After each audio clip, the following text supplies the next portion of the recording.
আমরা সকাল থেকে দেখেছি অদর ধারায় বৃষ্টি হচ্ছিল না ভাই? কিন্তু আল্লাহর কি নিয়ামত, যখন এই মাননীয় প্রধানমন্ত্রী তারেক রহমান এখানে পদার্পণ করলেন, আল্লাহর রহমতে বৃষ্টি থেমে গেল। এটাই হচ্ছে জিয়াউর রহমানের সন্তান, খালেদা জিয়ার সন্তান, আল্লাহর নিয়ামত। আমাদের লুৎফুল্লাহ কাজল ভাই দাবি করেছেন এই খাল খনন সম্পূর্ণ হলে আপনার এখানে রেগুলেটর, অর্থাৎ আপনারা কি চান?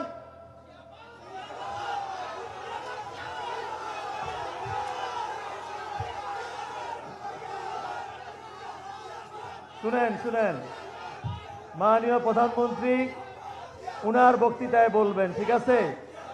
আমরা পানি সম্পদ মন্ত্রণালয়, আমরা এখানে পানি যেন শুনেন কথা, শুনেন একটা মিনিট।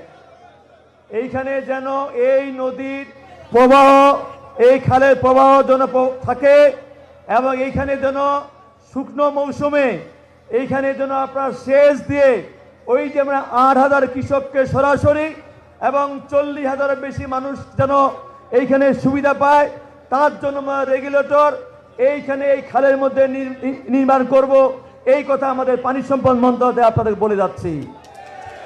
তো অনুরোধ করি একটি কথাই, আমাদের মাননীয় প্রধানমন্ত্রী আজ থেকে 3.5 মাস আগে নির্বাচনের পূর্বে যে কথাগুলো বলেছেন, আজকে প্রত্যেকটি কথায় পর্যায়ক্রমে কাজে প্রমাণ করছেন। এটাই হচ্ছে শহীদ জিয়াউর রহমানের রাজনীতি, এটাই হচ্ছে খালেদা জিয়ার রাজনীতি, এটাই হচ্ছে বিএনপি রাজনীতি, এটাই হচ্ছে তারেক রহমানের রাজনীতি।